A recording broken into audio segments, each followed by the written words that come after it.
తర్వాత ప్రభుత్వాలు ఇది చారిటీ కాదు, ఇది మెడికల్ ప్రాబ్లం, వాళ్ళకి సరి చేయవచ్చు, ఆపరేషన్ చేయవచ్చు, వాళ్ళకి అవసరమైన సదుపాయాలు ఇవ్వచ్చు, ఎయిడ్స్ అప్లయన్సెస్ ఇవ్వచ్చు, ఇది మెడికల్ అనుకున్నారు.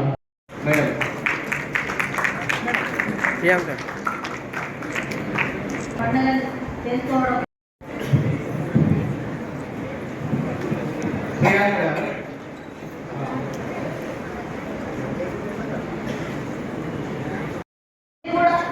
ఏం జరుగుతుంది ఇక్కడ మేజర్ ఏంటంటే మనం 3 నెలలకు ఒకసారి మేడం ఖచ్చితంగా మీటింగ్ పెట్టాలి. మరి సదరంలో చాలా సమస్యలు అని నేను వింటున్నా. చాలా మందికి ఎన్నో రాష్ట్రాలు తీసుకొచ్చి ఈరోజు ఢిల్లీ, పూనా, బాంబే అన్ని వెళ్ళేసి ఈరోజు ఒక స్థిరంగా మన సోలార్ సొసైటీతో పాటు గవర్నమెంట్ మా మేడంకి ఒకటే రిక్వెస్ట్ చేస్తాను. మేడం మేము ఎట్లా చేయాలన్న వర్క్ లేదు, తెలిసి రావట్లేదు అంటే ఎంత పెద్ద మనసులో మాకు ఎస్టీ హాస్టల్స్ కాంట్రాక్ట్ మొత్తం పెద్దలు పూజలు అలంకరించి మన జిల్లా కలెక్టర్ మేడంకి నిజంగా మేడం ఒక్కసారి నవ్వుతే మా కష్టాలన్నీ పోతాయని మా దివ్యాంగులందరి ఆశయం. మా మేడం మా నవ్వుతే మా కష్టాలన్నీ వెళ్ళిపోతాయి. మేడం ఎంత బిజీ ఉన్నా మేడం అనగానే మళ్ళీ నాతో మాట్లాడుతుంటారు. ఇక్కడ చాలా తక్కువ సమయం ఉంది. కలెక్టర్ సార్ మాకు 100 రోజుల పనిలో కూడా వాళ్ళ ఫేవరెట్ చెప్పుకొని అప్పుడు కూడా మేము ముందుండి అందరికీ 100 రోజుల పని మాకు చేత కాకున్నా, పాములున్నా, కష్టాలున్నా మేము చేసి నిరూపించుకున్నాం. అవునా కాదా? మీరు గట్టిగా సపోర్ట్ కొట్టాలి. అన్ని బాగా పడ్డాము. ఈరోజు 200 పెన్షన్ నుంచి 500 పెన్షన్ వరకు మళ్ళీ ఇవాళ 400,000 నుంచి 50,000 వరకు పెన్షన్ తీసుకుంటున్నాము. ఆ పెన్షన్ మీదనే ఆధారపడకుండా మీకు మోటివేషన్ ఇవ్వడానికి మరి లోకల్లోనే ఉంటాను. నేను ఇక్కడ వైజాగ్ వెళ్ళి సొసైటీ ఏర్పాటు చేస్తాను, మహబూబ్నగర్లో సొసైటీ ఏర్పాటు చేస్తాను, కామారెడ్డిలో చేస్తాను, జనగామలో చేస్తాను. నేను మీరు ఎక్కడ పిలిచినా అక్కడికి వస్తాను. ఇప్పుడు ఇస్మాయిల్ అన్నారు ఒక గిర్ని తీసుకొని నేను మేము స్టార్టింగ్లో పొదుపు సంఘాలతో ముందుకు వచ్చాము. పొదుపు సంఘాల్లో ప్రతి ఒక్కరు రిక్వెస్ట్గా మా పీడి మేడం అయితే బంగారము, మా జ్యోతి మేడం అవుతే మాకు కూడా చాలా ఆనందం అనిపిస్తుంది. మన జగన్ సార్ కూడా అయితే చాలా 99 నుంచి మన జర్నీ ఉంది. అయితే చాలా మొత్తం మన వెనకాల ఉంది. ఒక మనం ఫోన్ చేస్తే మనం వచ్చి కలిస్తే మనం మా జాయింట్ ఆఫీసర్ అయితే నిజంగా సరస్సు నుంచి ధన్యవాదాలు తెలియజేస్తున్నాం. నిలబడి మాట్లాడి అప్పుడు ఎప్పుడే ఫోన్ చేస్తారు. అలాంటి ఎక్కడంగా ఉన్నప్పుడు మనము 10 మంది కలిపి ఒక జీవనోపాధి చేసుకుంటూ ముందుకు సాగితే ఎవరికి మనం తెలిసాలని అనుకునే అవసరం లేదు అని సభాముఖంగా తెలియజేస్తున్నాను. అదే ఆర్టిఫిషియల్ ఇంటెలిజెన్స్ ఈ రోజు వచ్చింది. ఆర్టిఫిషియల్ ఇంటెలిజెన్స్ కూడా తలదన్నేటువంటి తెలివితేటలు మా దివ్యాంగులకు ఉండేటువంటి కూడా నిరూపించాలని చెప్పేసి కూడా మిమ్మల్ని అందరూ కొట్టుకునే విషయాన్ని కూడా మరొకసారి తెలియజేసుకుంటా. మీలో ఒక అచంచలమైనటువంటి తెలివితేటలు ఉంటది, ధైర్యం ఉంటది, విశ్వాసం ఉంటది. మీరు తలుచుకుంటే భారతదేశం యొక్క రూపురేఖలు కూడా మార్చేటువంటి శక్తివంతులు మా దివ్యాంగుల విషయాన్ని కూడా మరొకసారి మీ అందరూ కూడా తెలియజేసుకుంటా. ఈ వేదిక మీద ఉన్న పక్కన ఒకటే ఒక 2 నిమిషాలు చెప్తా, ఎందుకంటే మీకు ఆకలి నాకు కూడా తెలుసు. 2 నిమిషాలు చెప్తా, 2 నిమిషాలు అంతకంటే ఎక్కువ చెప్పా. కానీ ఒక్క విషయం ఆలోచన చేసుకోవాలి. రాత్రి 2 గంటలకు కరెంటు పోయింది, రాత్రి 2 గంటల కరెంటు పోయింది, చిమ్మ చీకటి ఉంటది. అగ్గిపేట కోసం ఎక్కుతున్నాం, గాబరగా ఎక్కుతుంటాము. మొత్తం అక్కడ కీంటం చూస్తాం, ముంగడు చూస్తుంటాం, పక్కన చూస్తుంటాం, అక్కడ చూస్తున్నాం. అగ్గిపేట దొరికింది, అమ్మ సంతోషపడతాం. వెలిగియంగానే క్యాంటీన్ కోసం ఎక్కుతుంటాము. క్యాంటీన్ దొరికింది, అబ్బా చిన్న దీపం ఉన్నది, సంతోషం ఉంటుంది అన్నది. ఈ రోజు బాధపడుతుంది ఏంటంటే 2712 మంది ఈ రోజు అందున్నారంటే వాళ్ళు ప్రతిరోజు కూడా ఎంత బాధపడతారనేటువంటి దాని మీద ఈరోజు సమాజంలో సోచాలని చెప్పేసి కూడా మీకు అందరూ కూడా కోరుకునే విషయాన్ని కూడా మరొకసారి తెలియజేసుకుంటా. ఒక గంట సేపు ఉంటేనే మన బాధ అనేటువంటి దాని మీద, ఒక రోజు కరెంట్ లేకపోతే, రాత్రి కరెంట్ లేకపోతేనే మన కింద మీదటువంటి పరిస్థితి ఉంటుంది. ఒక రోజు పూర్తిగా, ఒక రోజు కాదు జీవితం మొత్తము వాళ్ళు సమాజాన్ని చూడలేదు, దేన్ని చూడలేదు. కనుక వాళ్ళని గౌరవించాలి. వాళ్ళని పూజించిన రోజే నీకే నిజమైనటువంటి దివ్యాంగుల రోజు కావాలనేటువంటి ఆరోగ్యమైనటువంటి విషయాన్ని కూడా మీకు అందరూ కూడా మనసుకుంటే పోతున్న విషయాన్ని కూడా మరొకసారి తెలియజేసుకుంటాం. ఎందుకంటే వాళ్ళు పడేటువంటి బాధ, వాళ్ళు ఎక్కడ వెళ్ళాలని ఏ దెబ్బ, తలకు దెబ్బ తాకుతుందో, కాళ్ళకు దెబ్బ తాకుతుందో, చేతులకు దెబ్బ తాకుతున్నటువంటి దాని మీద అనుక్షణం ప్రాణాన్ని, భారత మాత కోసం ప్రాణాన్ని దేవుని దగ్గర పెట్టేటువంటి భక్తులు నిజంగా మీరు అందరూ కూడా చెప్తున్నారు కదా. మీరు అనుకుంటున్నారు కానీ మీ పాదాలకు, నా పేరు పూనవేలు, మీ పాదాలకు గంగా నది నీళ్లు తీసుకొచ్చి కడిగిన తక్కువైనటువంటి విషయాన్ని కూడా మరొకసారి మిమ్మల్ని బాధ అనేది తప్పిస్తూ ఉంది. కానీ అది దేవుడు ఇచ్చిన వరంలాగా అనుకోవాలి. ఇప్పుడు ఇంతకుముందు వేలు చెప్పింది ఏంటంటే దేవుడు ఏ విధంగా ఉండడం మనందరికి తెలుసు. దేవుడు పలకడు, దేవుడు వినడు, దేవుడు చెయ్యొప్పడు, దేవుడు కాలుపడు, కదలడు, మాట్లాడలేడు, చెప్పలేడు. కాబట్టి దేవుడు ఎలా ఉన్నాడో దివ్యాంగులు కూడా సమానమని నేను భావిస్తున్నాను. ఈ సమాజంలో మానవ సేవనే మాధవ సేవ.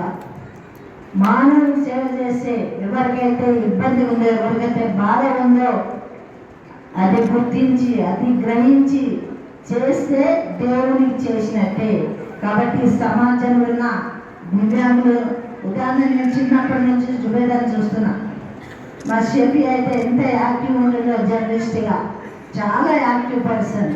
కానీ అనివార్య కారణాల వల్ల అలాంటి ఇబ్బంది రావడం వల్ల వాళ్ళు కూర్చొని లేవలేని పరిస్థితి. ఇలా ఉన్నా కానీ ధైర్యంతో మీరందరూ కూడా చాలా చాకచక్యంగా సమాజంలో ఆర్థికంగా ఎదుగుతున్నారు. 10 మందికి సేవ చేసే భాగ్యం కూడా మీరు కలిగించుకుంటున్నారు. అన్ని ఉన్నోళ్ళు ఏం చేయట్లేదు. నిజంగా చెప్పాలంటే దాచుకొని మోసుకొని పెట్టుకోవడానికే ఆలోచిస్తున్నారు. కానీ విధానంలో ఉన్న వాళ్ళు 10 మందికి సేవ చేయాలి.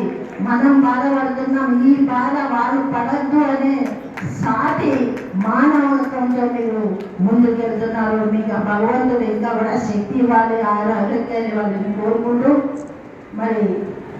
సమయం చాలా తక్కువ ఉంది.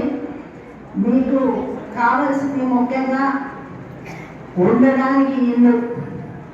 గవర్నమెంట్ కాంగ్రెస్ గవర్నమెంట్ ఉంది కాబట్టి ముఖ్యమంత్రి గారు రేవంత్ రెడ్డి గారు, మన జిల్లా మంత్రి వర్యులు దామోదర్ రాజనరసింహ గారు, ఇన్ఛార్జ్ కొండ సురేఖ గారు, కలెక్టర్ అడిషనల్ కలెక్టర్ గారు ఉన్నారు. కాబట్టి ఇప్పుడు జరిగే సర్వేలో ఇంటింటికి వచ్చి ఫోటో తీసుకుంటున్నారు. కాబట్టి ఆ సమయంలో మీకున్న వికలాంగ సర్టిఫికేట్ కూడా వాళ్ళకి ఇవ్వండి.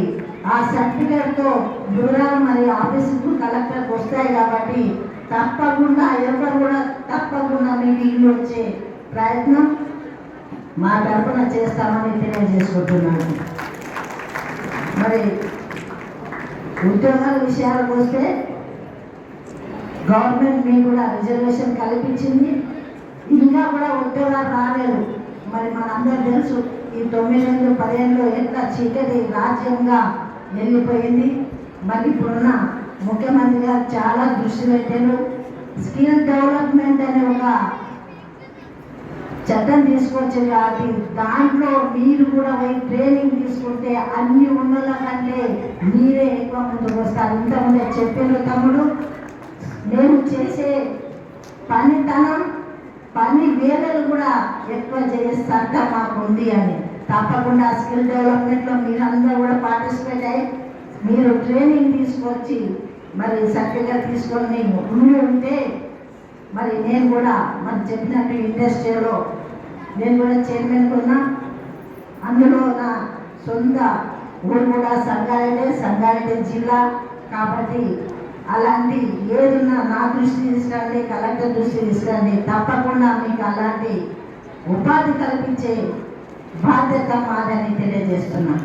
పరిశ్రమలో కూడా వస్తున్నాయి. దానికి దామోదర్ గారి సహకారం, అలాగే జగ్గారెడ్డి గారి సహకారంతో మన జిల్లాలో పరిశ్రమలు వస్తున్నాయి. తప్పకుండా మీకు 5% 10% పరిశ్రమ మీకు ఇవ్వాలనే ఒక ఇది సీఎం దృష్టికి తీసుకెళ్ళి మీకు అవకాశం కల్పిస్తాం.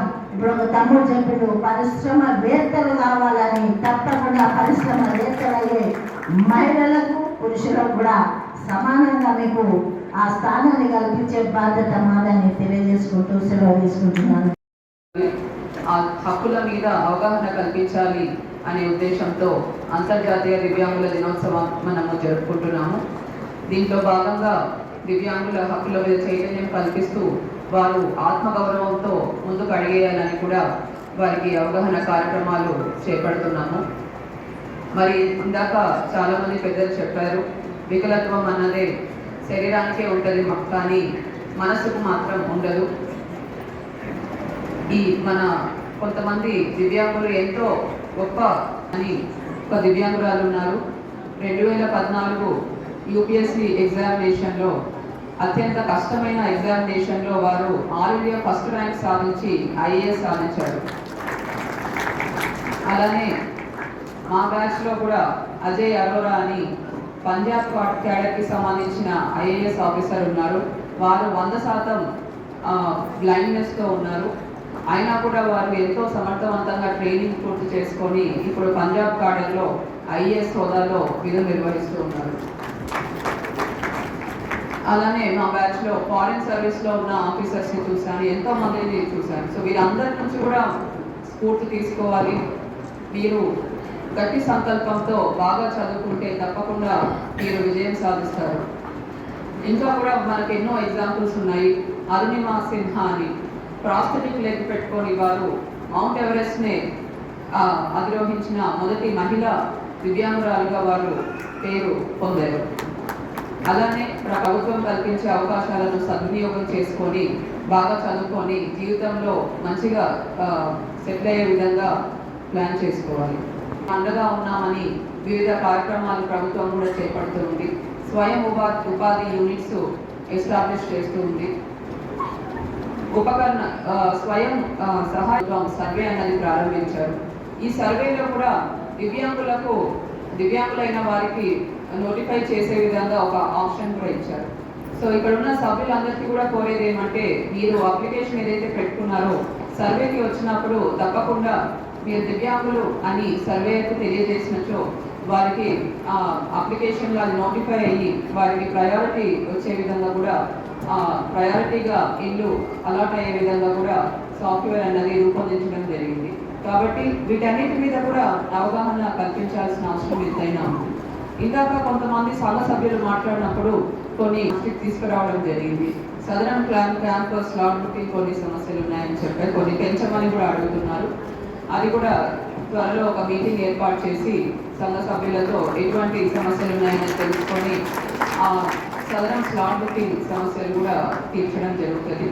ఇంకా కూడా ఎవరైతే ఈఎన్టీకి సంబంధించిన సమస్యలతో ఉన్నారో, మెంటల్ రిటార్డేషన్ సమస్యలతో ఉన్నారో వారికి సదరన్ సర్టిఫికేట్ కావాలంటే హైదరాబాద్కి కోటి హాస్పిటల్లోనే వారికి అసెస్మెంట్ అన్నది చేయడం జరుగుతుంది. సో అటువంటి వాళ్ళ లిస్ట్ ఏదైనా మనకు ఒకటి ఏర్పాటు చేస్తే తప్పకుండా వారికి మనమే ఒక వెహికల్ అయ్యే విధంగా కూడా మనం ప్లాన్ చేయాలి. ఉద్యోగాల గురించి కూడా ఇందాక చర్చ వచ్చింది. మరి మన ఎంప్లాయ్మెంట్ ఆఫీసర్ ద్వారా ఏర్పాటు చేయాలి, అవి కూడా ఉండే విధంగా అవగాహన కార్యక్రమాలు కూడా చేపట్టబోతున్నారు.